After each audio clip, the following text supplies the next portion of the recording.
Boa noite a todos. Sejam todos muito bem-vindos.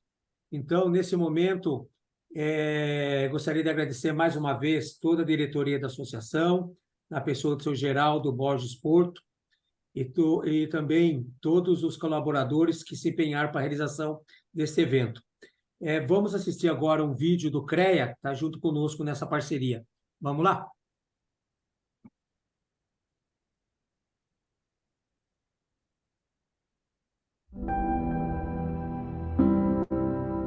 O que move um engenheiro? Tudo o que ele estudou? As vocações que ele tem? O que ele faz de diferente? É a profissão com maior número de especializações. São tantas. É como poder escolher e ser o que quiser dentro da engenharia. Do desejo sonhado de criança ao encontro das verdadeiras aspirações. O engenheiro é desbravador por natureza. Tem muitos interesses. Estudou muitas disciplinas.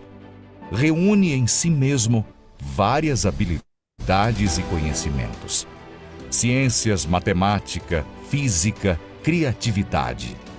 E o olhar investigativo às novas descobertas. Dos rabiscos, o engenheiro começa o seu entendimento de projeto. Racional demais? Não. Racional e intuitivo. Não existe criação sem a intuição. Não é por acaso que a palavra engenheiro veio do antigo francês e do latim para significar talento, inventividade, destreza incomum, a capacidade de encontrar soluções para problemas tecnológicos, práticos e muitas vezes complexos. A engenharia é um trabalho de largo fôlego. Toda construção é aberta à possibilidade de progredir. Na química, na energia, na infraestrutura, na produção das indústrias, na agronomia, nas geociências, nos alimentos, em todos os campos úteis à sociedade. A engenharia está em quase tudo que você imaginar. Tem sempre um engenheiro fazendo mais por você. CREA São Paulo. O CREA São Paulo fiscaliza, orienta e habilita o exercício profissional dos engenheiros.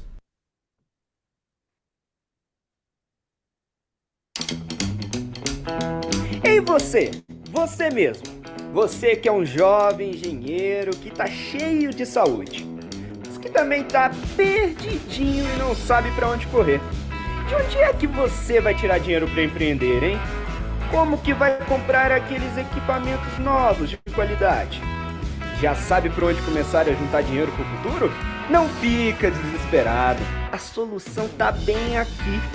Conheça a Mútua. Então, pega a caneta aí e vai anotando tudo o que eu vou te falar. A Mútua te oferece benefícios sociais, previdenciários e assistenciais. Também tem benefícios reembolsáveis, que são muito parecidos com os empréstimos, mas tem os juros muito baixinhos. Então, fica mais fácil de você tirar férias, empreender, comprar equipamentos e até mesmo um carro. Mas claro, tudo para uso profissional. E tem os benefícios sociais. Eles são praticamente seguros. Afinal, a gente está aqui para te ajudar. E se eu quiser investir meu dinheiro? A Mútua ajuda? Mas é claro que sim! Você não vai precisar ser TikToker para juntar dinheiro. E a Mútua tem o Tecnoprev, uma das melhores previdências complementares que você vai encontrar por aí. O seu dinheiro fica tão bem protegido que até parte da sua anuidade da Mútua vai direto para os seus investimentos. E você acha que acabou? Quem é mutualista já pode ir correndo pro shopping. Com o Clube Mútua de Vantagens, o preço fica pequenininho. Então, motivo não falta para você também ser um mutualista. Deixe a Mútua fazer parte da sua vida hoje mesmo. Afinal, quanto antes, melhor.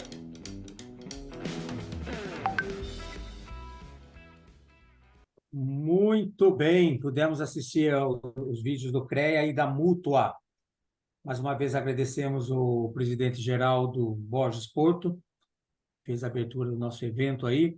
Só reforçando que teremos a apresentação e depois um momento para perguntas e dúvidas. Então, peço a gentileza de vocês que anotem suas questões e abriremos um momento específico após a palestra.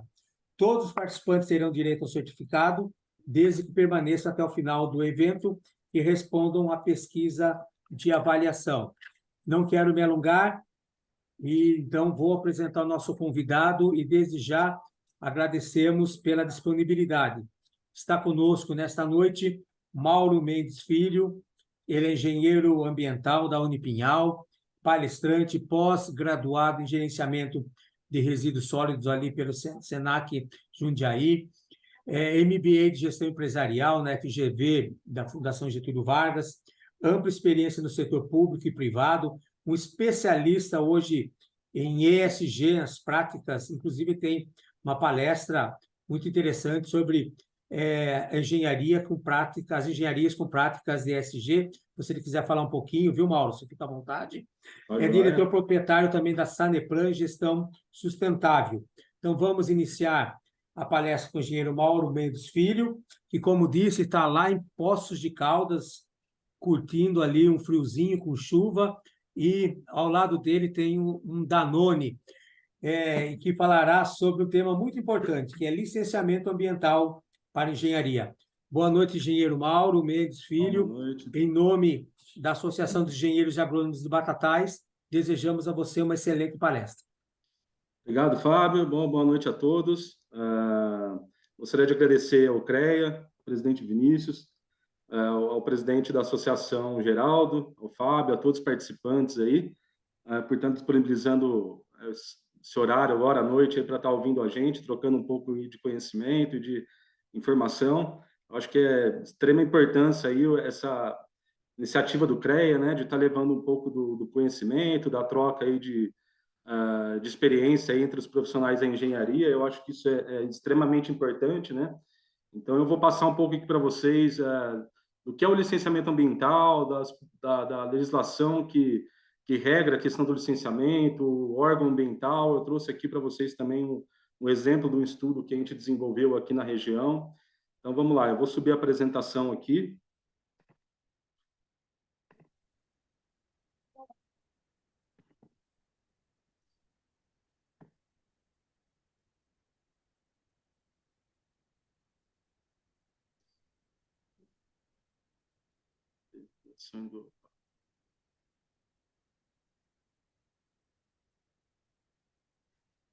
Cadê?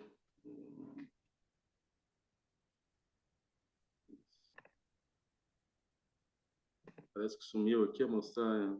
Eu também não estou vendo ele ali, não. Então, a tela cheia está aqui, ó. Bom, pessoal, vamos lá, então. Deixa eu minimizar a tela aqui para mim. Bom, como o Fábio falou aí, minha formação, eu sou engenheiro ambiental, né? Tenho pós-graduação em engenharia em gerenciamento de resíduos sólidos. Eu comecei minha atuação aí como engenheiro na área pública. Eu formei em 2012, comecei como diretor de meio ambiente do município aqui de Casa Branca, que é um município próximo aqui de Poços de Caldas, um município do interior paulista. Ali eu fui começando minhas atividades ali também como consultor, né? Ali é uma área agrícola, uma área rural. Então, a gente tem bastante empreendimento ali rural, então comecei já a desenvolver alguns processos de licenciamento, processos de outorga ali na minha região, e venho caminhando aí desde então, né, nessa área, né? Trabalhei em 3 gestões na área pública, mas hoje eu atuo na área privada, né? Eu tenho uma empresa de consultoria, que é a Saneplan, que atua bastante na área de saneamento básico, na gestão de resíduos e licenciamento ambiental. Então, essa é um pouco da minha experiência aí ao longo desses anos, né? Então, eu vou falar um pouquinho sobre o processo de licenciamento, né? Eu acho que o início aí é importante a gente pensar qual que é a base legal do licenciamento ambiental, né? Então, como é que foi caminhando isso, né? Em 81, a gente teve a aprovação aí da Política Nacional de Meio Ambiente, que é a Lei 6.938, ela dispõe sobre a Política Nacional de Meio Ambiente e seus mecanismos para a formulação e aplicação e trouxe algumas providências, né? Uma delas, como instrumento que ela trouxe, é o licenciamento ambiental. Então, a gente começou nessa época aí, começou a se preocupar, né, com o nosso desenvolvimento. Eu vou falar um pouquinho sobre o que é o licenciamento ambiental um pouco mais para frente, mas ela já veio regrando isso, né? Como é que a gente, como sociedade, né, como desenvolvimento, como é que a gente vai começar a analisar esses aspectos ambientais, né?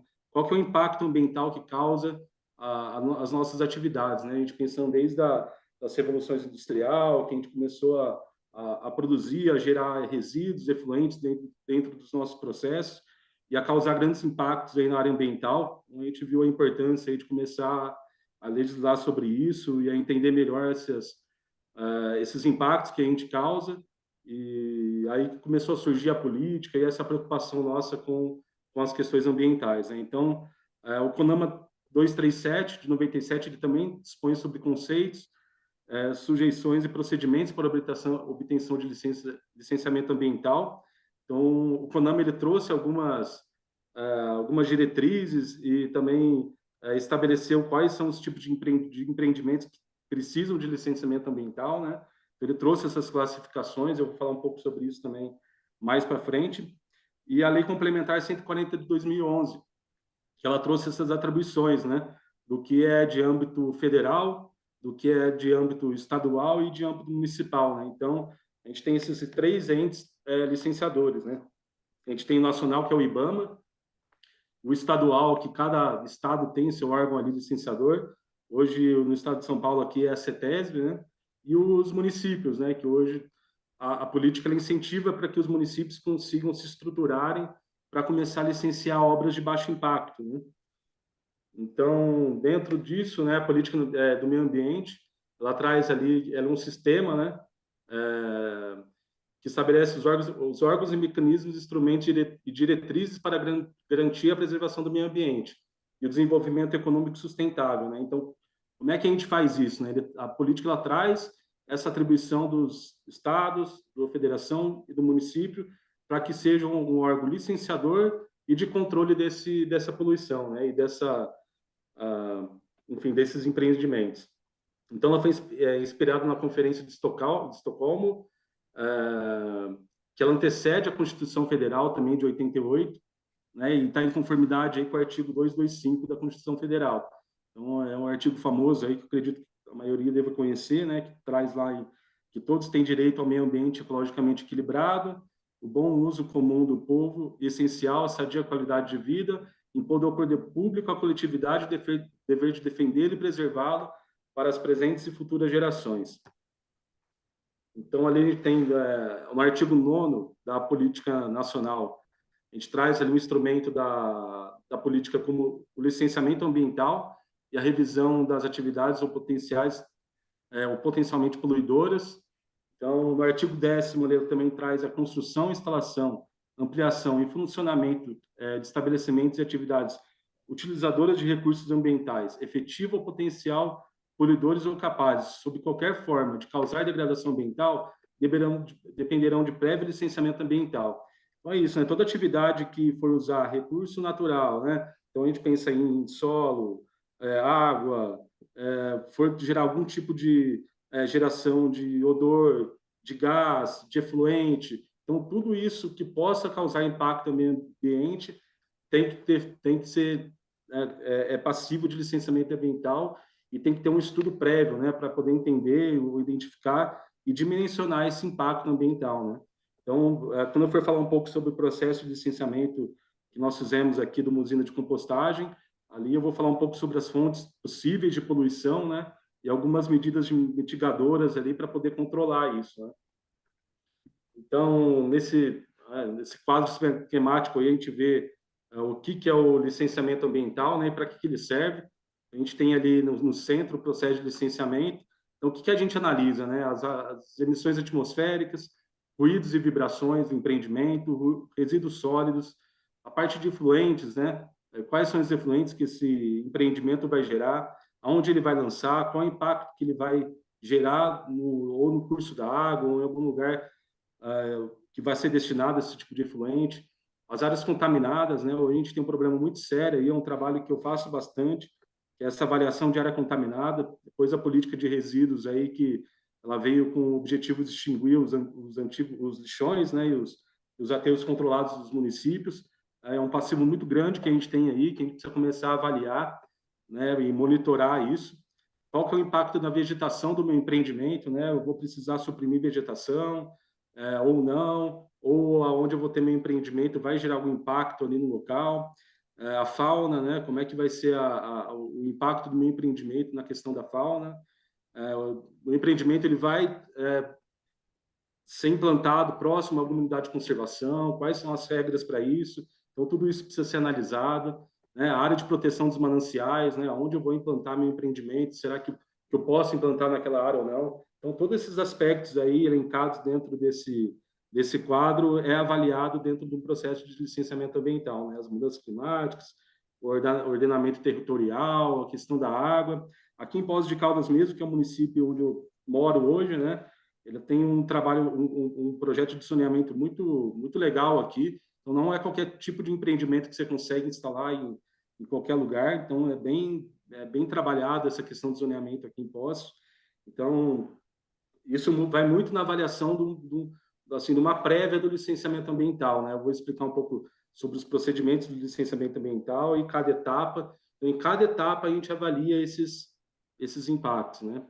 Então, aqui a gente traz também quais são as atividades aí que precisam de licenciamento, né? Então, como eu estava falando agora anteriormente, que utilizem recursos ambientais ou recursos naturais em suas atividades, em qualquer etapa da instalação ou operação como mineração, pesca e agricultura, que sejam potenciais poluidoras por gerarem resíduos sólidos, efluentes ou emissões gasosas que podem prejudicar a vida humana e o meio ambiente, como indústria mecânica, indústria química ou turismo, executem alguma ação que provoque degradação no meio ambiente, ou seja, atividades como pecuária, exploração florestal, construção civil, entre outras, causam desmatamento, erosão, assoreamento e desequilíbrio ecológico. A gente sabe que toda atividade ela causa algum tipo de impacto, né? A gente mesmo está todo o tempo, desde quando a gente acorda, a gente usa o banheiro, a gente escova o dente, toma banho, gera resíduo, a gente está todo o tempo em casa também, gerando algum tipo de impacto, né? E até desde a atividade industrial até a nossa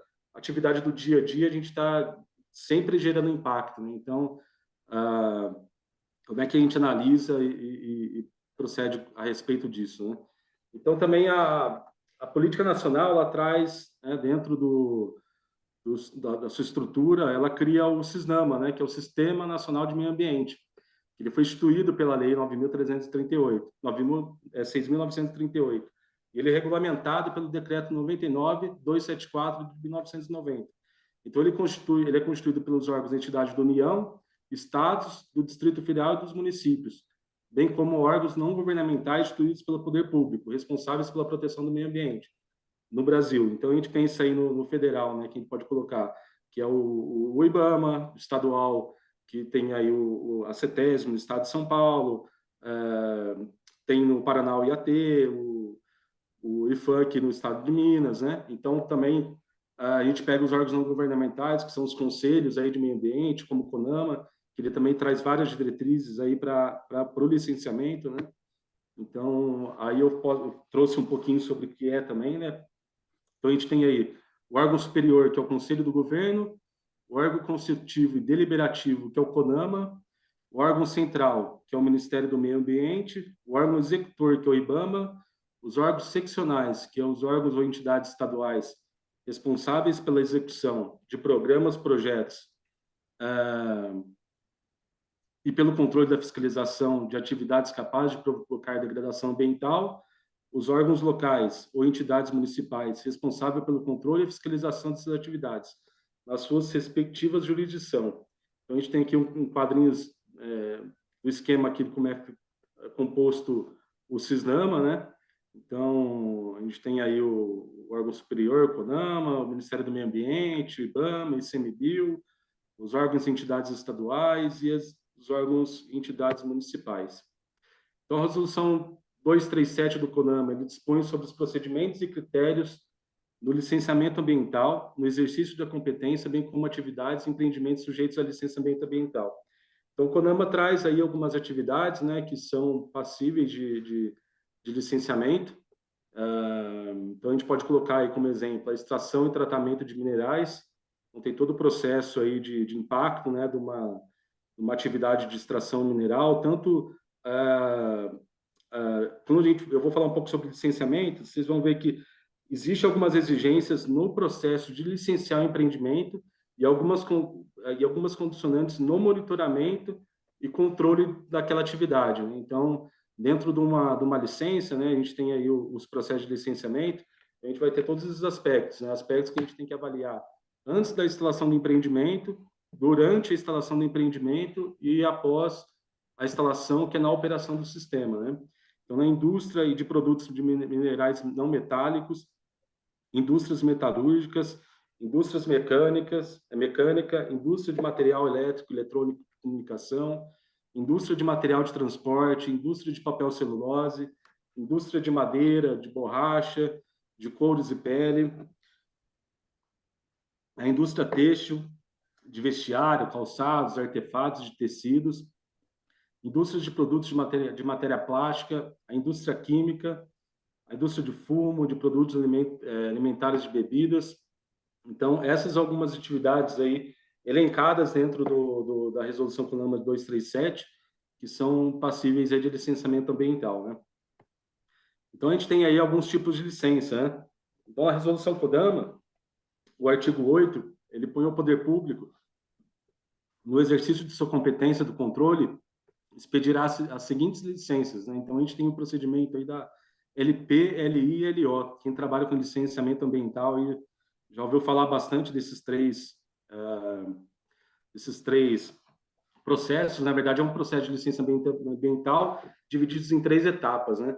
Então, a primeira etapa, que é a licença prévia, a gente divide aí, né? Então, durante a primeira etapa da licença prévia, ela é feito um planejamento, né, daquela atividade. Então, o que eu vou saber ali, né? Se aquele empreendimento que eu vou implantar, ele é passivo de implantação naquela área onde eu estou desejando implantar um empreendimento, né? Então, a gente faz esse estudo de viabilidade. Então, a gente apresenta alguns estudos prévios ali, para que a CETESB ou qualquer órgão ambiental que seja o órgão licenciador daquele empreendimento, ele avalie para ver que se aquele tipo de empreendimento ele é possível de licenciamento dentro daquela área específica, né? Porque antes que a gente faça os projetos executivos, todos os estudos, né, que a gente vai ver ali no estudo que eu vou apresentar, nós precisamos, que a gente precisou instalar postos de monitoramento, fazer algumas adequações na área. Então, antes de apresentar esses projetos mais complexos, né, primeiro a gente faz uma solicitação de licença prévia para o órgão ambiental, dar o seu parecer ali, para falar se é passivo de instalar o empreendimento naquela área, né? Se existe alguma legislação específica do município, ou alguma exigência que a gente tem que seguir, ou algum procedimento específico ali que a gente tem que seguir, por ser uma área, ou às vezes uma área de preservação, ali uma APA, ou uma área que tem um controle maior aí do empreendimento, ou uma área de cerrado. Enfim, tem diversos aí condicionantes aí dentro desse processo de licenciamento, né? Então, o órgão ambiental lhe dando um ok, falou, não, beleza, esse tipo de empreendimento pode instalar nessa área, a gente vem com um pedido da licença de instalação, né? Que depois de atendidas todas as normas condicionantes estabelecidas na licença prévia, é preciso a licença de instalação, que permite que seja dado início às obras para a implantação do projeto. Então, a partir do ponto que a gente tem um ok, a gente apresenta todos os projetos para o órgão ambiental. Então, aí a gente apresenta o projeto executivo, quais são as fontes de poluição, como é que vai ser instalado o empreendimento, né, com o layout ali do empreendimento, todo o processo, e depois o órgão ambiental libera essa licença de instalação.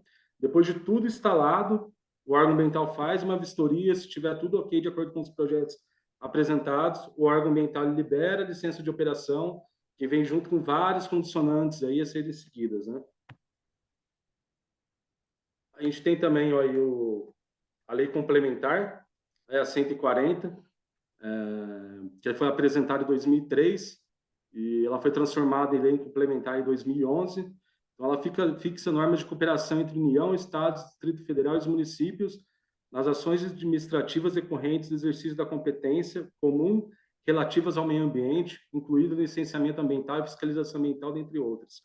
Então, ela traz um pouco ali do que o órgão ambiental do Estado, o federal está tentando trabalhar, e alguns municípios estão se adequando a isso, né, para trazer também algumas atribuições de obra de licenciamento de baixo impacto, né, para municípios. Existe bastante municípios já que licenciam obras de baixo impacto, até de alto impacto, né, dependendo da estrutura ali ambiental que o município dispõe.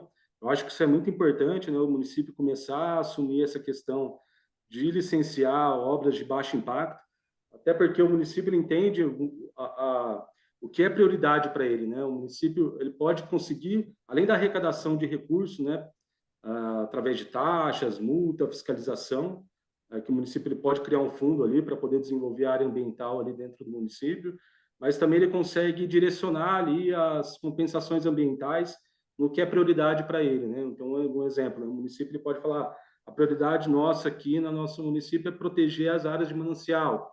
Então, né, qualquer empreendimento que for aqui licenciar, a gente vai solicitar para que seja feita uma compensação em determinada área. Ele consegue direcionar e consegue controlar melhor ali seus impactos tanto os impactos como as compensações ali, né?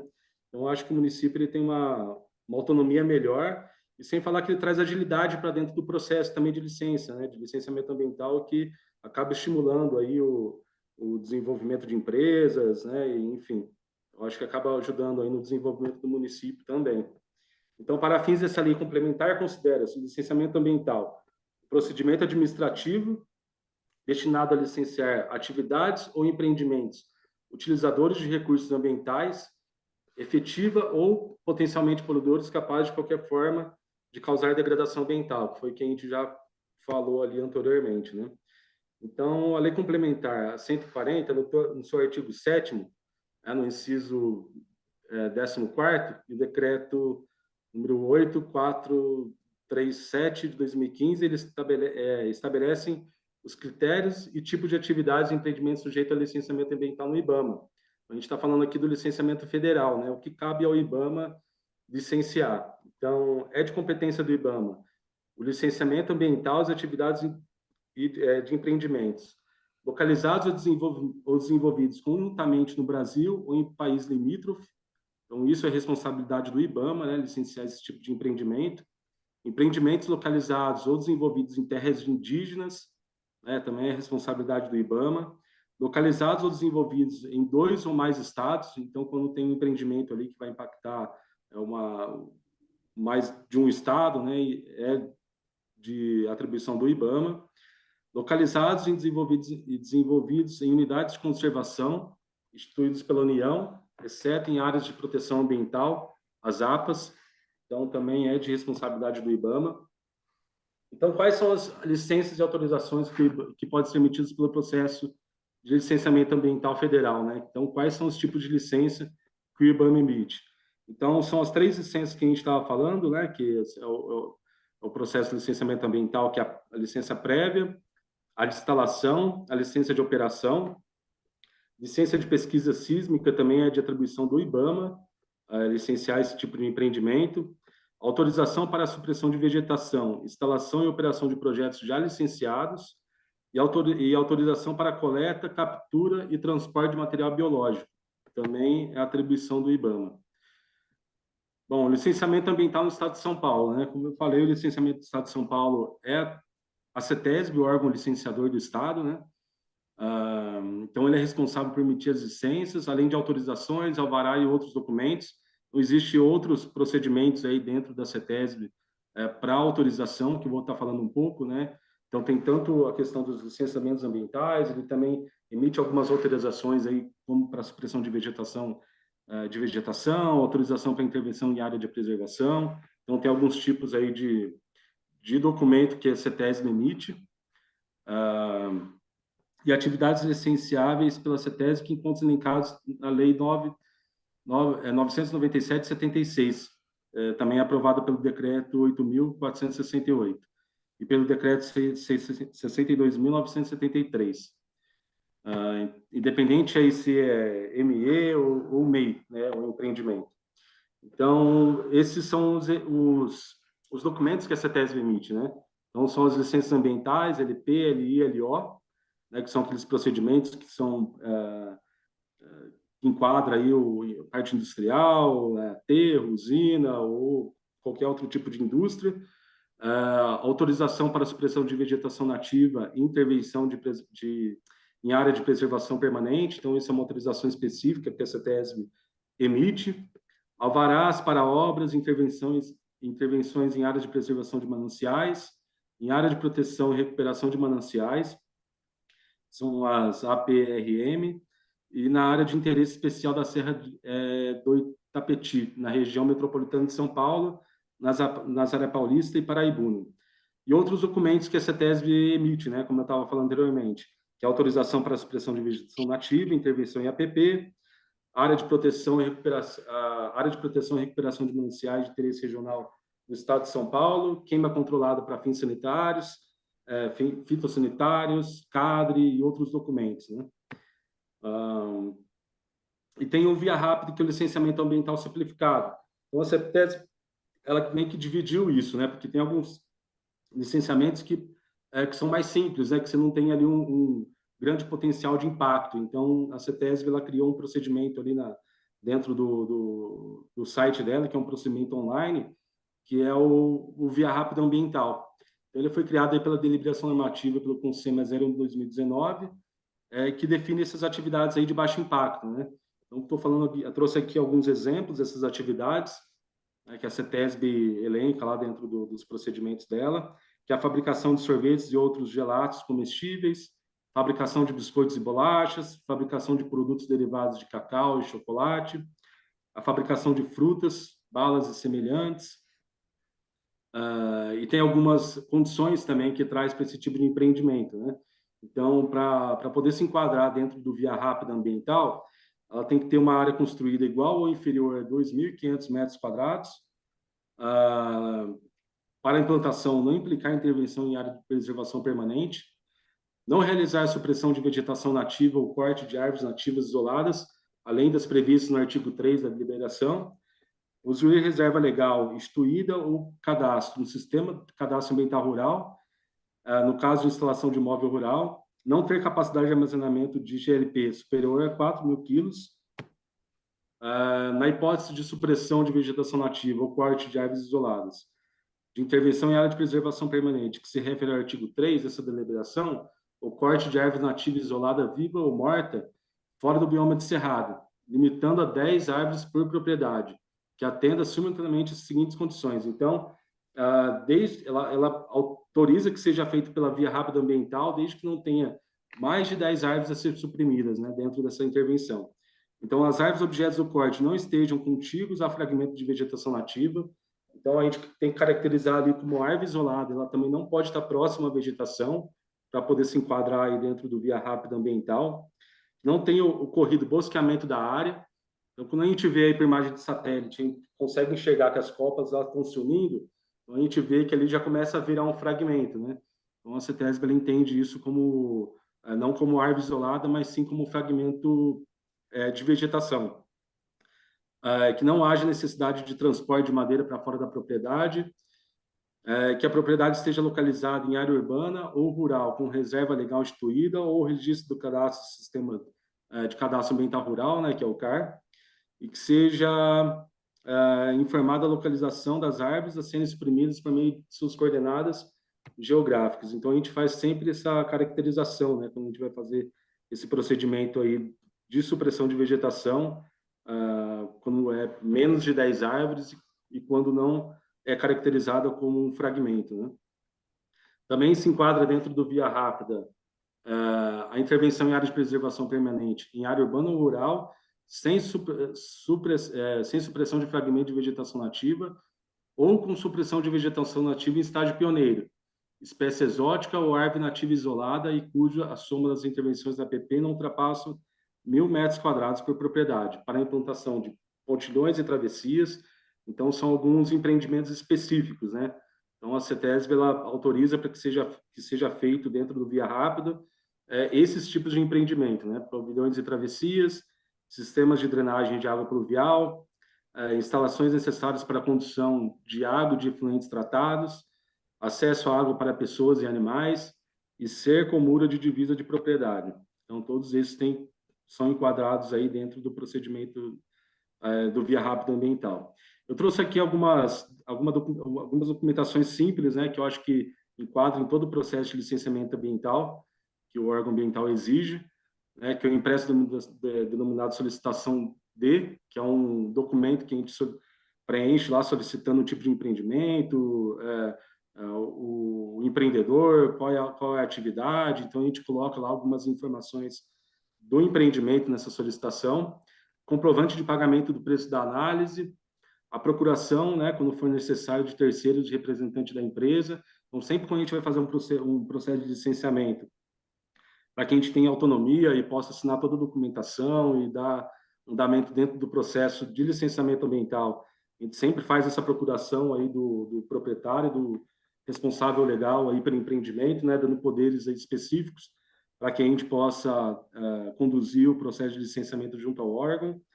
A cópia do contrato social, o estatuto social registrado pela junta comercial, a gente precisa desse documento aí do empreendimento e do responsável, a matrícula do imóvel ocupado pelo empreendimento, então precisa ser sempre a matrícula atualizada, né? A matrícula tem prazo de validade, então sempre que a gente vai fazer o processo de licenciamento ambiental, a gente precisa emitir uma matrícula atualizada, a certidão da prefeitura municipal local, a certidão de desocupação do solo emitida pela prefeitura com prazo de validade. Então, sempre que a gente vai solicitar um processo de licenciamento, isso já na licença prévia, a gente tem que ter essa anuência do município, né? Onde ele diz dentro dessa certidão se tem a viabilidade ali da implantação daquele empreendimento ou não, né? Por conta de zoneamento ou outros aspectos aí que o município pode avaliar dentro da ocupação do solo. A manifestação do órgão ambiental, né? Tem município que ele tem equipe técnica, tem profissionais que fazem ali uma avaliação prévia ali, que já leva algumas informações de alguns aspectos ambientais que o empreendimento tem que seguir, né, que isso facilita um pouco a questão do órgão ambiental, e ele se manifesta ali também se manifesta, né, pela implantação do empreendimento, se tem algum problema ou se está tudo ok, se eles têm alguma restrição quanto à implantação daquele empreendimento. Normalmente o município menor, né, isso acontece em alguns municípios menores, eles não têm um corpo técnico para avaliar todos os aspectos ali ambientais ali do empreendimento, então ele passa essa atribuição para o órgão estadual. Então tem algumas certidões ali que o pessoal emite que fala que não tem nada a se opor e passa para a CETESB essa atribuição e essa responsabilidade, né, de fazer essa avaliação. O roteiro do acesso até o local deve ser licenciado para emitir a inspeção do local. Então, para que o órgão possa ali fazer a vistoria e conseguir o acesso ali, a gente precisa apresentar ali o croquis de localização e o roteiro de acesso. A manifestação do órgão ou entidade responsável pelo sistema público de esgoto, contendo o nome da estação de tratamento de esgoto, que atenderá o empreendimento a ser licenciado. Então, tem empreendimento ali que é na área urbana, que acaba usando Não sei como é que se liga. Eu acho que tem alguém com o áudio aberto aí. Enfim, vamos lá. O comprovante de fornecimento de água e coleta de esgoto. Tem empreendimento ali que vai ter ele pode usar a água Desliguei. Tô vendo. Ou de quem vai fornecer o esgoto ali, ou de quem vai fornecer a água e vai coletar o esgoto no empreendimento, ou ele perfura um poço e constrói uma estação de tratamento de efluente, né? Então, tem esses dois casos. No caso que eu vou falar para vocês, que foi de uma usina de compostagem que a gente licenciou, ali não era atendido pela concessionária de água e esgoto, então, nós não tivemos que apresentar essa manifestação. Então, o empreendimento ali, a gente previu a instalação de uma fossa, né, e de um poço artesiano, que vai fornecer água para o local. O Memorial de Caracterização do Empreendimento, que é o MCE, também tem ali uma ficha ali da CETESB, né, que está disponível dentro do processo de licenciamento, onde você também preenche todas as características ali do empreendimento, a planta conforme modelos do termo de referência. Então, todo o processo de licenciamento ali tem um termo de referência dos projetos que você tem que seguir, das normas que tem que seguir, daquele empreendimento que você está licenciando. O croquis de localização indicando o uso do solo e a construção existente nas imediações do empreendimento no raio de 100 metros. A gente precisa fazer ali todo o estudo do entorno, né? No processo de licenciamento que a gente fez também, eu vou mostrar isso para vocês, todo o estudo que foi feito ali no entorno do empreendimento. A disposição física dos equipamentos, que é o layout ali do processo, né? Como é que vai ser feito, como é que vai ser instalado ali o empreendimento, né? Qual que vai ser o layout, onde vai ser enfim, né? Desse empreendimento específico, onde que vai ser a entrada dos caminhões, a pesagem, onde vai ser disposto o material, onde vai ser o barracão de armazenamento. A gente faz todo ali o layout do empreendimento e o fluxograma do processo produtivo, né? Então, essas são as documentações. A outorga da implantação do empreendimento emitido pelo DAE. Então, se for ter uso de água, precisa ter a outorga ali da captação. Se for lançar efluente, precisa da outorga de lançamento de efluente, né?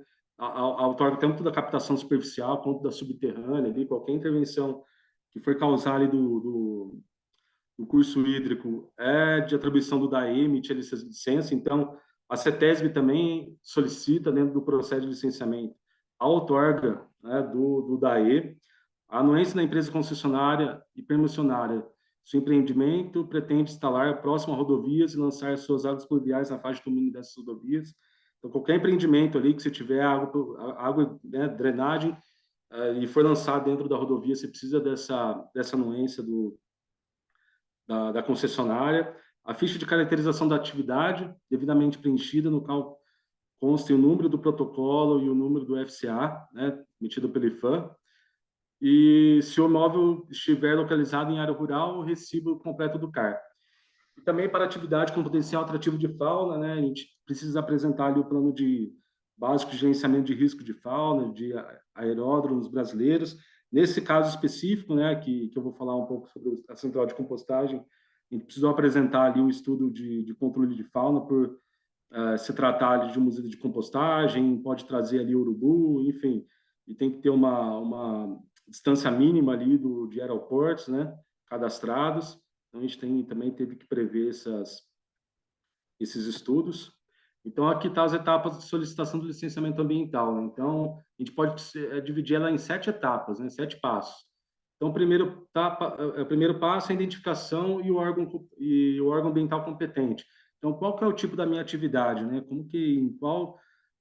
Quem que vai licenciar, né? IBAMA, CETESB, município, qual que é o enquadramento desse tipo de empreendimento que eu estou querendo licenciar e querendo implantar, né? Então, a primeira etapa é isso, identificar qual que é o órgão que vai licenciar aquela atividade que eu estou querendo implantar. Então, a segunda etapa é identificar o tipo de licença ambiental a ser requerida, né? Então, qual que é o tipo de licença ambiental? Eu vou entrar dentro do procedimento ali da LP, ali, LO, ou é só uma autorização ali para intervenção, ou é um documento que se enquadra ali no via rápida ambiental, né? Então, eu faço essa avaliação. Então, a terceira etapa é o formulário de requerimento ao órgão licenciador.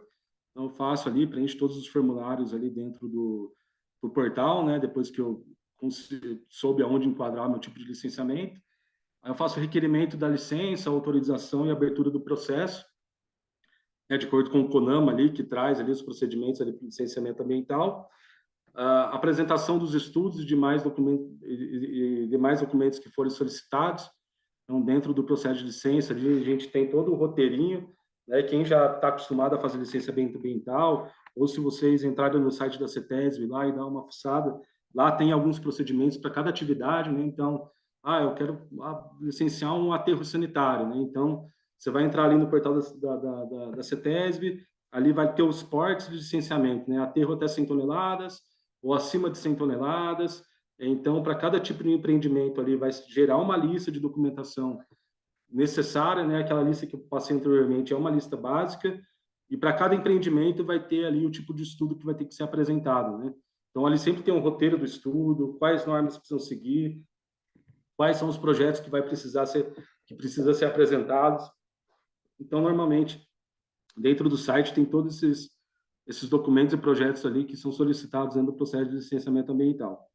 Análise do processo pelo órgão ambiental, então, a partir do ponto que você já fez os estudos, os projetos, você faz o protocolo, analisa, e a etapa 7 concede a licença ambiental ali pelo órgão competente, né? Então, e vale lembrar que a licença ambiental ela tem prazo de validade, ela tem algumas condicionantes a serem seguidas ali dentro da operação.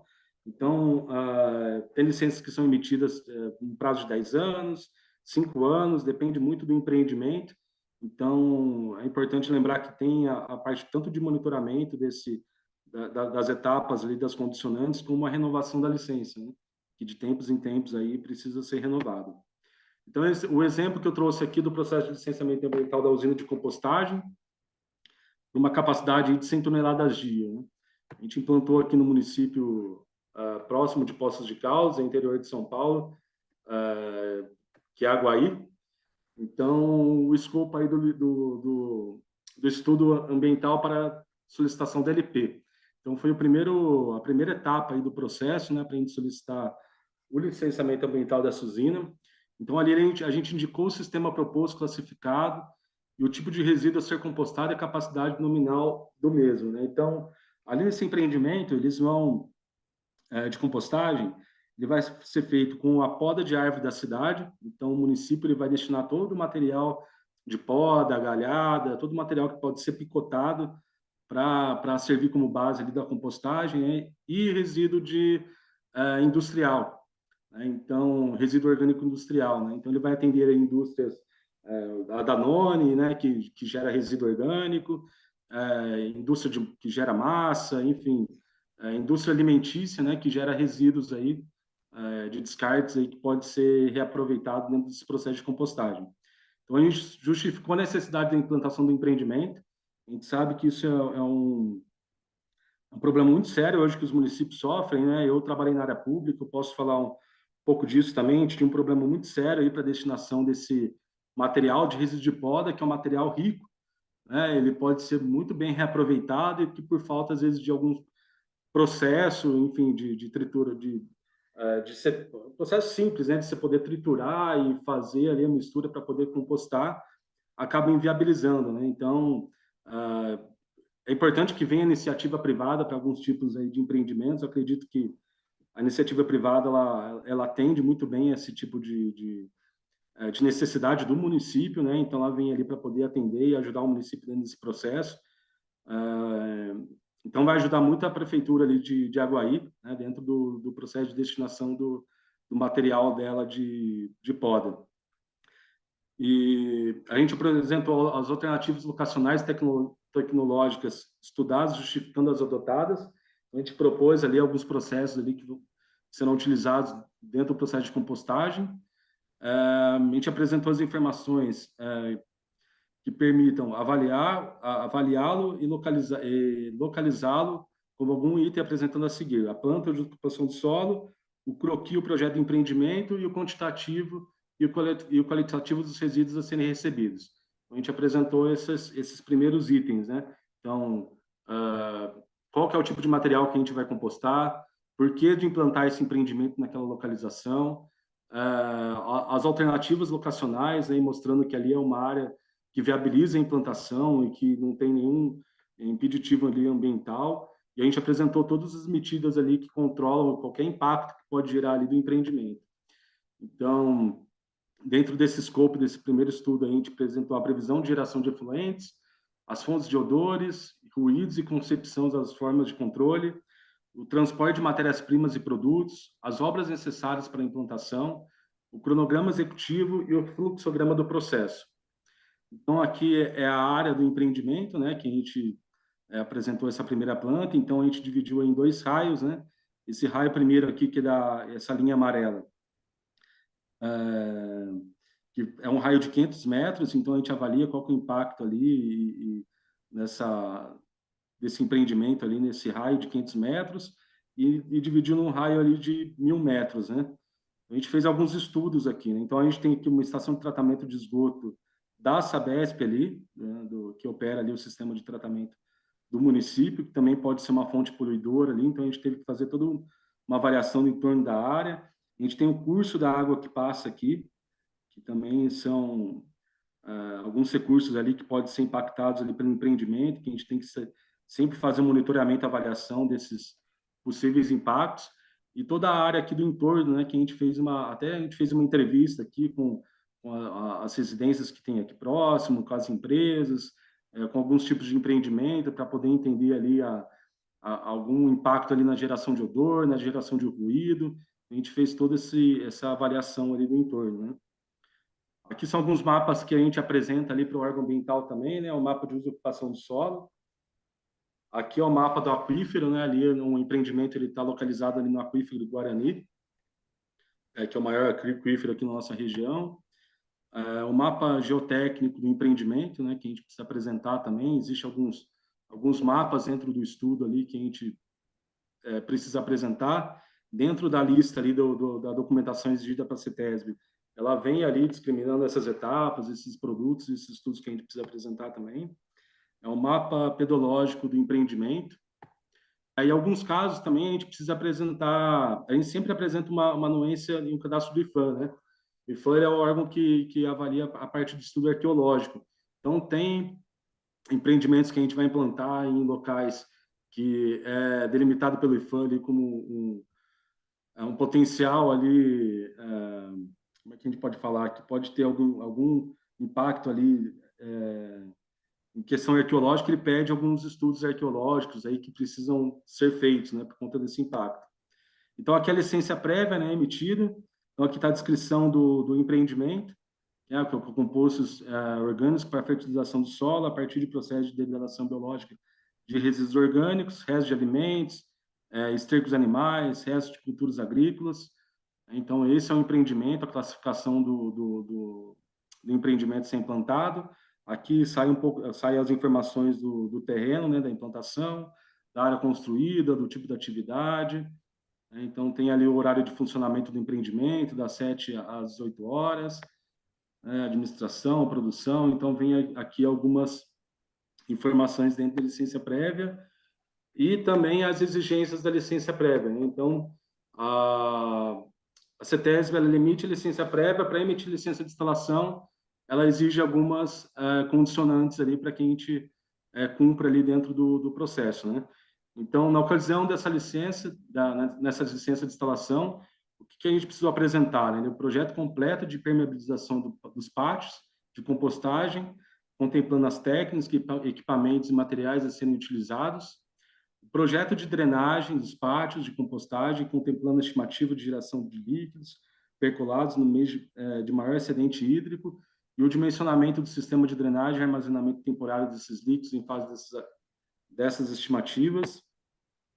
Programa de monitoramento das águas subterrâneas detalhado a ser executado durante a instalação, operação e após o encerramento do empreendimento. Então, a gente precisou instalar alguns postos ali de monitoramento para poder tanto fazer uma análise agora, né, antes da implantação do empreendimento, para ver como é que está aquele lençol, porque por conta de também ter várias empresas ali do lado, pode ser que tenha alguma influência de outro tipo de atividade, né? Então, é importante que a gente faça uma avaliação prévia antes da operação do nosso empreendimento, para ver se, caso haja alguma contaminação, tanto do solo quanto da água, se ela é fonte da contaminação do empreendimento onde eu estou instalando, né? E não do empreendimento vizinho ali que possa estar afetando minha área. A gente sempre faz essa avaliação antes. Então, no projeto de empreendimento deverá ser previsto cercamento e o plantio da cortina vegetal nos limites do empreendimento. A gente também previu ali o plantio da cerca viva, né, para controlar ali tanto a questão de odor quanto a questão de ruídos. E a solicitação da operação deverá ser apresentado o relatório técnico comprovando a instalação das citadas estruturas. Então, está aqui alguns dimensionamentos ali do pátio que a gente apresentou, né? De acordo com a quantidade de resíduo ali que o empreendimento vai gerar. Então, a gente fez alguns dimensionamentos de projeto, o esquema da área de contenção e armazenamento temporário aqui dos resíduos. Então, tem aqui o esquema do pátio de compostagem e contenção e armazenamento de líquidos percolados. A gente tem ali o esqueminha ali, como é que foi feito. Aí a área do empreendimento, né? Agora já está tudo instalado, a gente está no processo agora de emissão da licença de operação. É um projeto recente, até tive na CETESB semana passada. O pessoal já pediu para a gente começar a operar, porque no processo de operação eles vão ali avaliar conforme está sendo operado, para ver se a gente está seguindo todas as exigências ali da licença. Então, aqui é o pátio, né? A área onde vai ser o empreendimento. Então, a gente propôs ali toda a instalação de cerca viva aqui no entorno do empreendimento. Aqui é o esqueminha aqui da implantação da cerca, né? como é que ela é feita, os morões, tudo a gente tem que apresentar tudo em projeto isso, né, como é que vai ser feito. Então a gente propôs ali em morão de 2 metros, 2,20 a 2,5 metros de altura, com aproximadamente a 15 a 20 centímetros de diâmetro, grão para cerca, arame farpado, esticadores, os tratos culturais da implantação, as espécies, combate à formiga. Então ali a gente a gente propôs tanto o plantio de eucalipto, né, ou o plantio de sanção do campo. Ali como já tinha uma boa parte ali do empreendimento já com sanção do campo, a gente resolveu ali cercar com o empreendimento todo ali com sanção. Então tá aqui o esqueminha também do plano de monitoramento que a gente propôs, né, a instalação de poços. Aqui a gente pode ver ali do manancial também. Então aqui, ó, a gente propôs a instalação de 4 poços de monitoramento, né? Então 2 aqui e mais 2 aqui, né? Porque aqui é onde vai ser o pátio ali de compostagem, que pode gerar churume, efluente líquido, tem um potencial, fonte poluidora, né? Então aqui também, dentro dessa área, que a gente propôs os outros 2 poços, também a parte de armazenamento do resíduo, né? Que vai ser destinado aqui para os pátios de compostagem, então também pode ser uma fonte poluidora.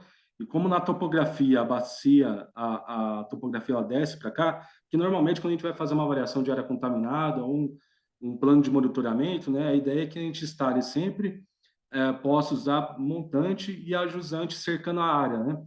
Porque a pluma de contaminação, né, caso haja alguma infiltração, algum tipo de contaminação ali, ela tem de ir sempre para a topografia e para o curso da água, né? Então, a gente vai cercando essas áreas aqui, né?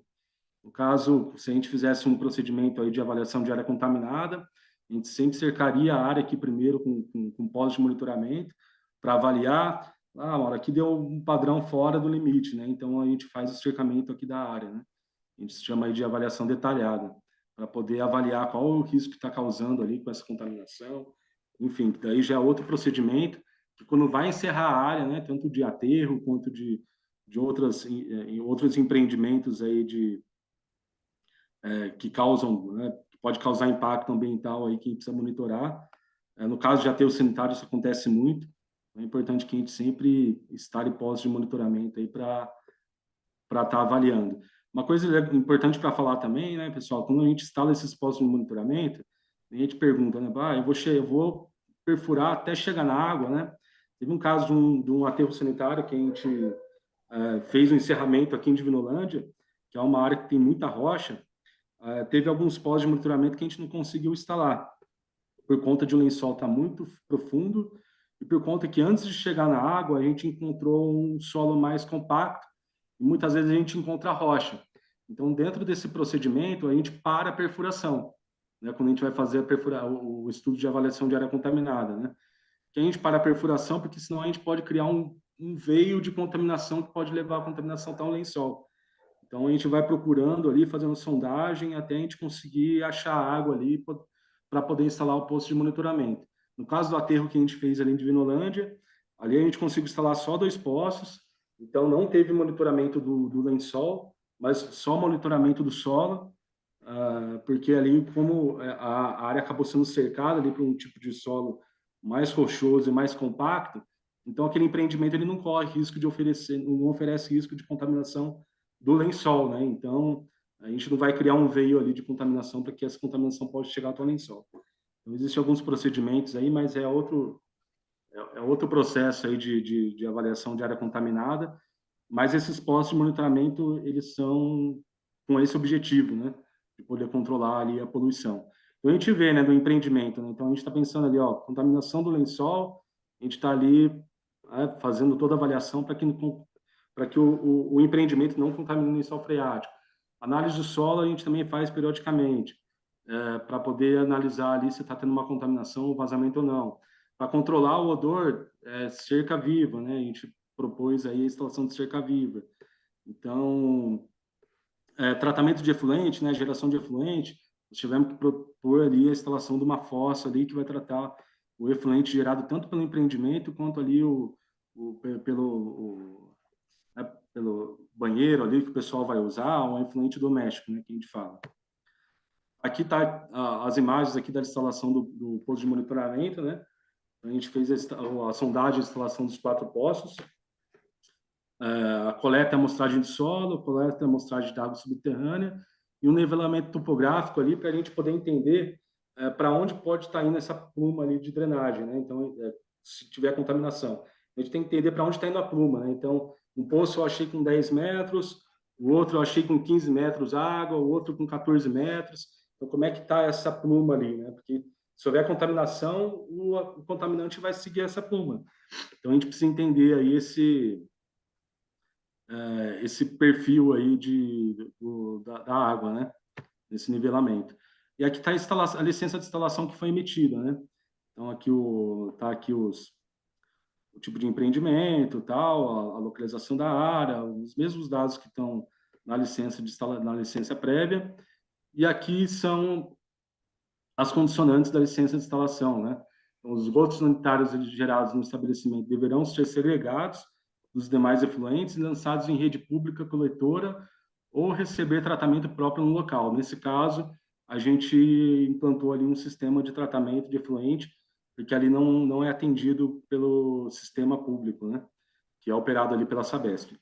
Fica proibida a emissão de substâncias odoríferas na atmosfera em quantidades que possam ser perceptíveis fora dos limites da propriedade do empreendimento. Então, de tempos em tempos, a gente tem que estar fazendo essa avaliação, esse monitoramento. Os resíduos sólidos gerados no empreendimento, independente de sua classificação, deverão ser adequadamente armazenados em conformidade com as normas da ABNT. Então, o empreendimento ali ele tem que ter seu plano de gerenciamento de resíduos, mostrando ali para onde está sendo tanto armazenado ou para onde está sendo encaminhado ali o resíduo onde não é tratado no local, né? Os níveis de ruídos e das vibrações geradas pela atividade do empreendimento deverão ser controlados de modo a evitar incômodos ao bem-estar público. Então, na hora que for começar o empreendimento ali, é necessário que faça ali um teste de ruído. Por ser um empreendimento em área rural, acaba sendo um pouco mais tranquilo. A gente fez um estudo no entorno ali também, é mais uma área rural e área de indústria, né, uma área industrial ali no município. Mas se o empreendimento ele é instalado próximo à área urbana, ou próximo a aglomerados urbanos, né, que também pode ser área rural, pode ter comunidades rurais ali, onde o empreendimento é instalado, tem que ser avaliado isso, né? No caso desse empreendimento específico, a gente tem uma geração de ruído muito alta ali pelo ponto do triturador que a gente usa ali dentro do processo. As operações de recebimento, mistura e processamento dos ruídos deverão ser precedidas de todos os cuidados, de forma a evitar espalhamento dos materiais, a proliferação de insetos e a emissão dos odores que possam ser perceptíveis fora dos limites da propriedade. Então, a gente tem que ter esse controle também no operacional, né? Como é que a gente vai operacionalizar isso para que não fique exposto, né, o resíduo que possa atrair vetores ou animais. A gente tem um problema muito sério isso nos aterros, aí, no aterro principalmente controlado, né? O aterro sanitário acaba seguindo algumas normas de engenharia, aí eles seguem alguns procedimentos e são mais fiscalizados, né? Mas a gente vê um problema muito grave aí de aterros aí controlados, lixões, nesse problema de vetores, né? Os resíduos pastosos deverão ser processados imediatamente após o recebimento, não podendo ser armazenados ou acumulados para processamento posterior. Então, é o caso aí que eu falei que eles vão receber resíduo aqui de Danone, né, de iogurte. Então, esse é um resíduo mais pastoso, dependendo do tipo de empreendimento, tipo de resíduo, ele tem essa característica mais pastosa. Então, sempre que chegar esse tipo de material lá no empreendimento, ele já tem que ser processado imediatamente, né? As operações de descarga de resíduos recebidos deverão ser realizadas somente nas baias impermeabilizadas, sendo que deverá ser operado e mantido adequadamente o sistema de segurança contra vazamentos operacionais ou acidentais, possibilitando confinamento e a recuperação dos produtos derramados, evitando-se a possível liberação para o meio ambiente. Então, tudo isso tem que ser controlado, né? Os sistemas de contenção e coleta de líquidos percolados existentes deverão ter manutenção permanente. Os efluentes líquidos gerados no processo, assim como gerados devido à incidência de águas pluviais no pátio, deverão ser reutilizados em circuito fechado, ficando vedado à disposição em cursos de água ou infiltração no solo. Então, tem que criar todo um processo ali para drenagem e captação aí desses líquidos, né, dessas águas pluviais, para a reutilização desse líquido dentro do processo. A empresa deverá manter em arquivo o registro de recebimento dos resíduos processados, contemplando a data do recebimento, tipo, origem. Então, ele vai ter que ter toda uma ficha de controle, né, do resíduo que chega, de onde veio, qual que é o tipo de processo, enfim, a característica do resíduo. Os resíduos a serem utilizados como matéria-prima somente poderão ser recebidos pela empresa após a emissão do CADRE. Então, todo o resíduo que chega no empreendimento ele tem que vir com o CADRE, né, que é o certificado aí do resíduo. Ali ele tem a característica do resíduo, de onde está vindo, o tipo de transporte que está levando o material até o destino. Então, tem todo aí o rastreio do material dentro desse documento, né, que também é um documento emitido pela CETESB, né, o CADRE. Apresentar anualmente o relatório consolidado e interpretado relativo ao monitoramento das águas subterrâneas.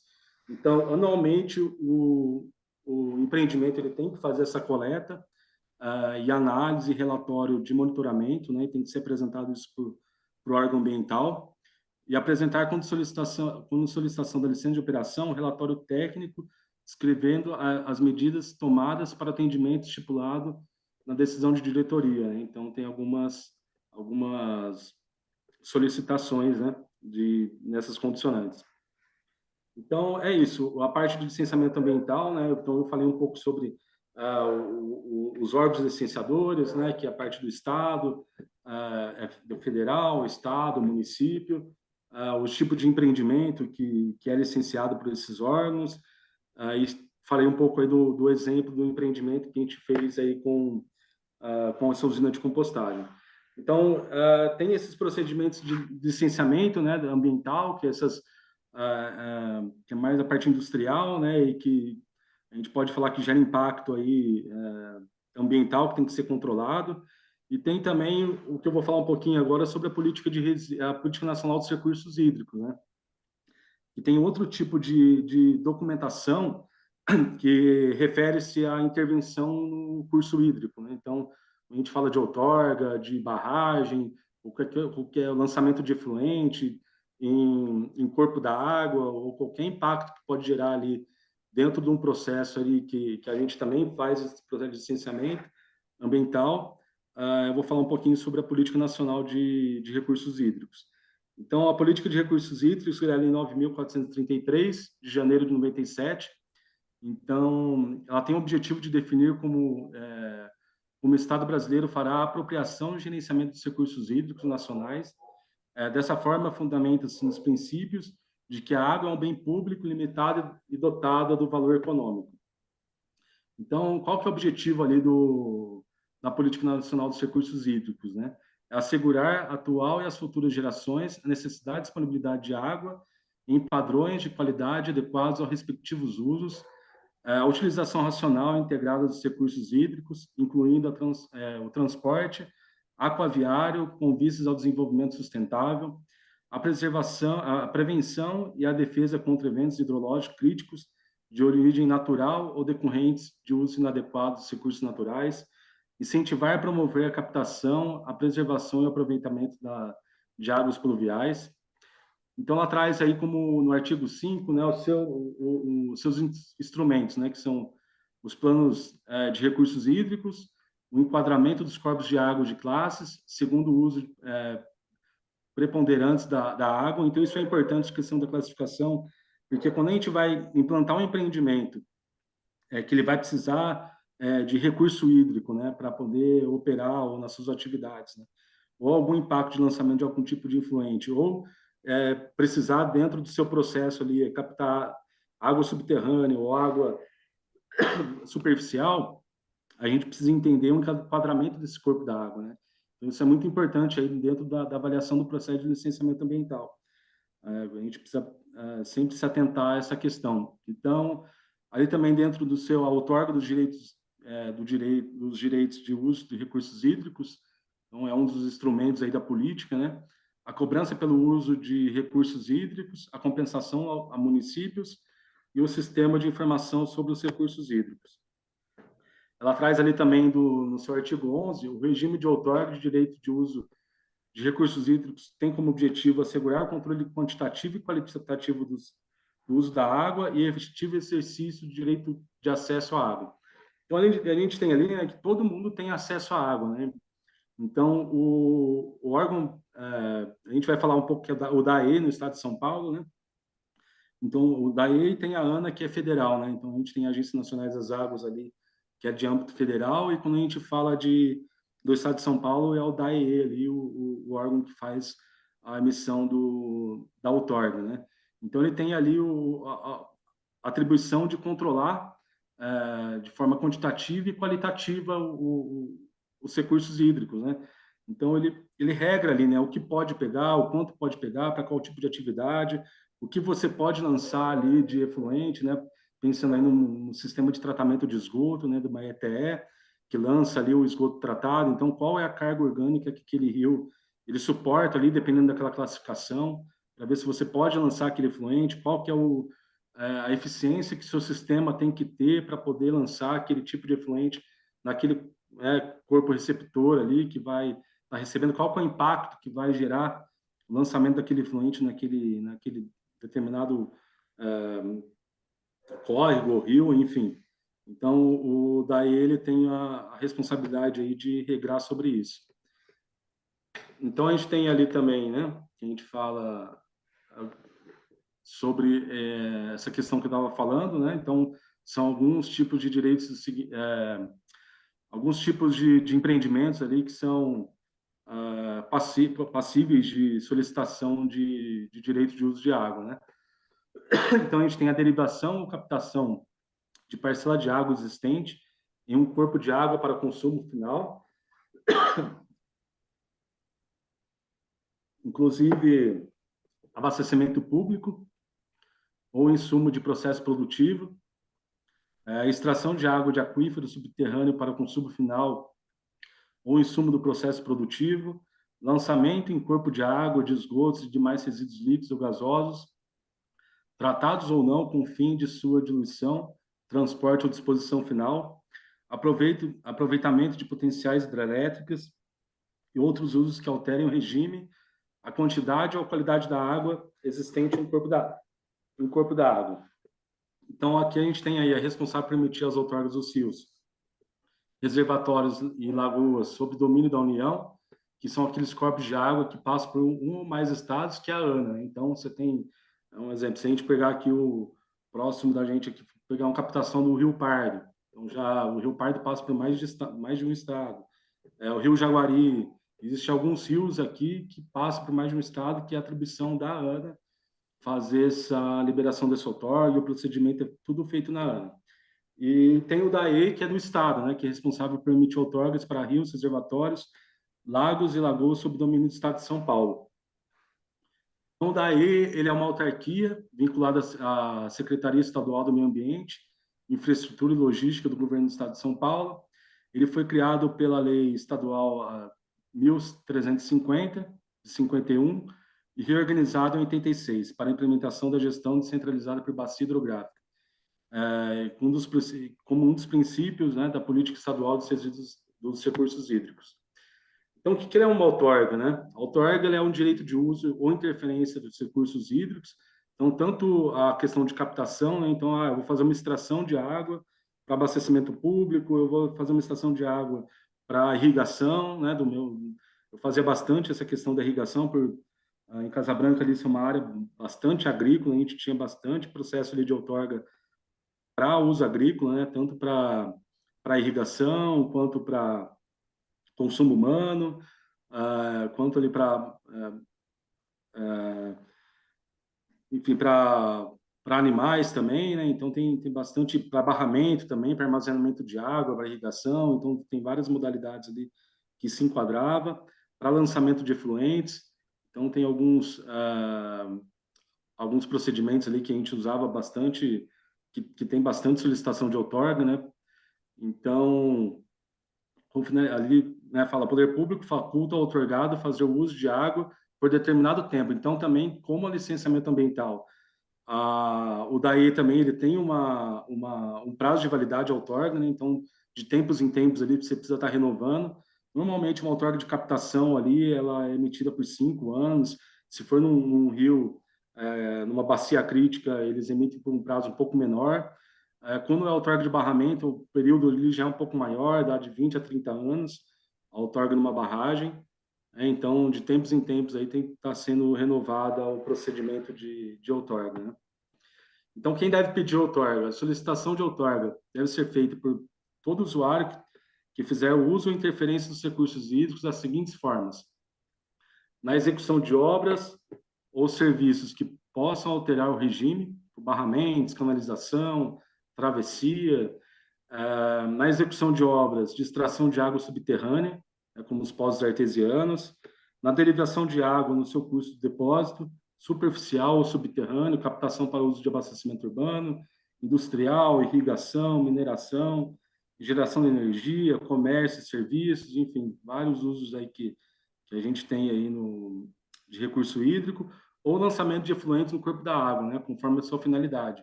A gente tem bastante aí lançamento de esgoto, né, doméstico, das estações de tratamento de esgoto e efluente industrial, enfim, tem vários tipos de efluentes aí que necessitam de outorga quando é lançado no curso da água, né?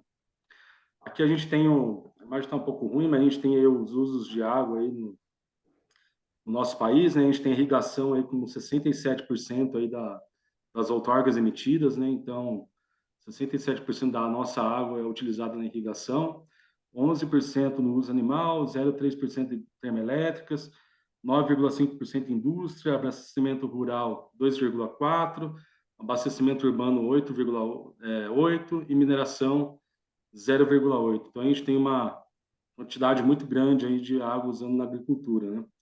Então, eu trouxe aqui, só para simplificar um pouco a questão do processo de barramento, né? Qual que é a documentação exigida quando a gente faz uma outorga aí num processo de barramento. Então, a gente tem uma avaliação prévia aí da área, né, onde vai ser instalada.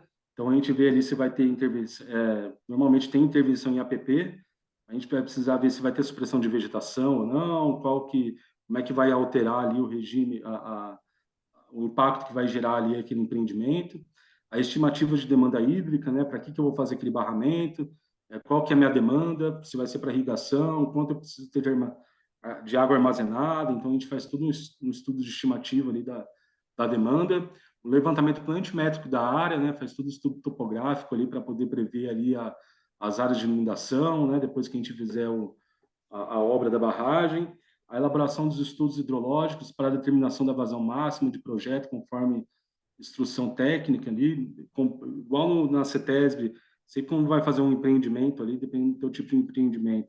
Ele traz as instruções, as normativas que você tem que seguir. Os estudos hidrológicos envolvidos por métodos indiretos devem conter, então, a área da bacia de construção, limitada pela seção da obra ou interferência, a discriminação e justificativa quanto à metodologia empregada, o perfil do talverg desde o divisor da água até a seção do projeto, né, tabela e gráfico, a determinação da declividade média ou declividade equivalente ao talveg, determinação do tempo de concentração relativo à bacia de contribuição, a definição do coeficiente de escoamento superficial, o número de curva, o período de retorno, o cálculo da intensidade da chuva do projeto, o período de retorno correspondente à intensidade e à duração da chuva, com base na capacidade máxima de descarga, no caso de obra existente, promovendo adequações, se necessárias, a determinação de vazão de enchente de projeto, de respectivo hidrograma e seu volume, o desenho, planimétrica da bacia de contribuição, obtida a partir das folhas do Instituto Brasileiro, do IBGE. Os projetos de barramento, né, devem conter ali a curva de cota, área, volume do reservatório, por meio de gráfico e tabela com os respectivos valores, níveis notáveis de reservatório, com no mínimo normal e máximo e volumes correspondentes, levando em conta a restrição de borda livre, se pertinente, elaboração de estudos de amortecimento da onda de enchente correspondente à vazão do projeto, a vazão máxima do efluente a ser vinculada para a jusante. Então, nesse caso, sempre que a gente vai fazer um barramento aí, a gente precisa fazer o cálculo aí de vazão do rio e tem que prever aí um dimensionamento aí para descarga de fundo aí de no mínimo 50% do Q710, né, tem que estar fluindo. Dimensionamento do descarregador de fundo, né, ou dispositivo para controle de manutenção de vazões mínimas para jusante, era isso que eu estava falando agora, que tem que ter aí pelo menos 50% aí do Q710 para obras hidráulicas ou verificação da capacidade máxima de descarga para obras existentes, promovendo adequações quando necessárias. Avaliação dos efeitos dos níveis de água ou das vazões de cheia montante e ajusante do barramento e dimensionamento das estruturas e dissipação de energia para novas obras hidráulicas quando couber, ou verificação dos dispositivos em obras existentes, promovendo adequações quando necessário. Então, são esses os estudos que têm que se apresentar num caso de barramento, né?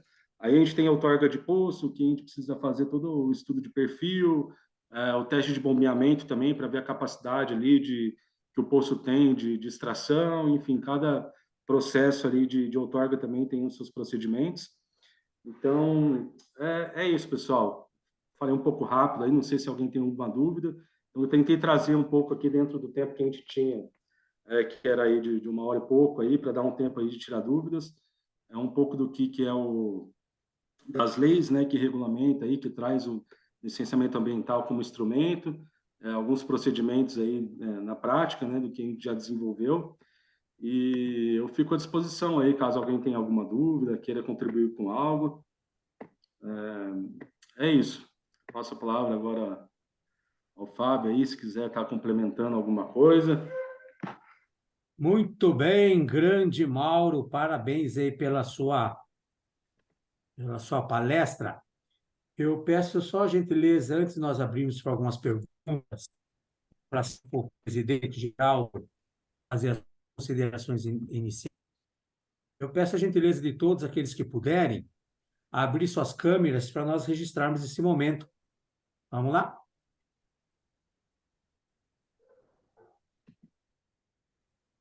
Enquanto isso, todos os participantes terão direito ao certificado, desde que permaneça até o final do evento.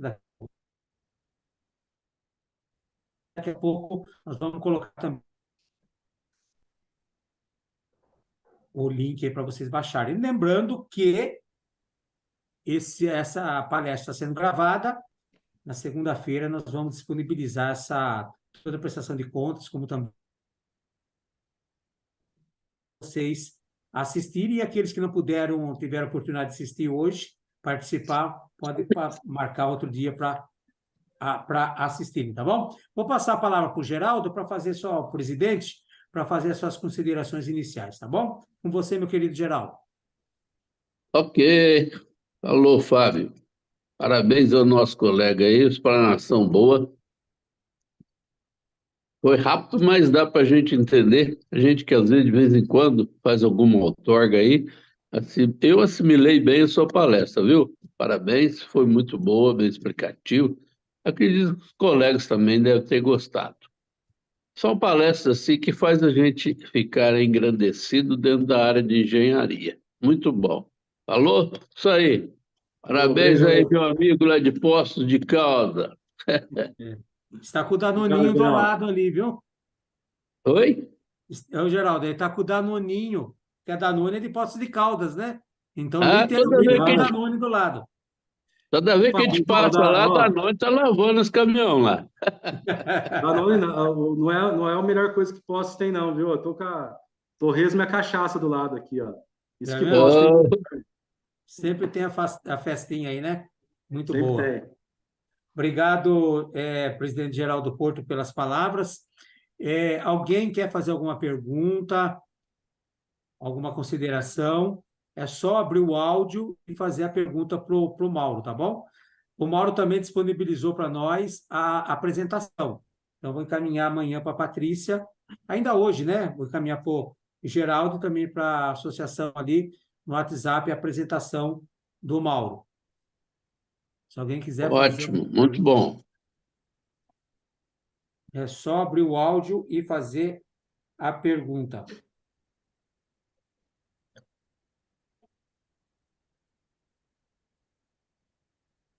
Se não tiver, a gente vai para as considerações finais.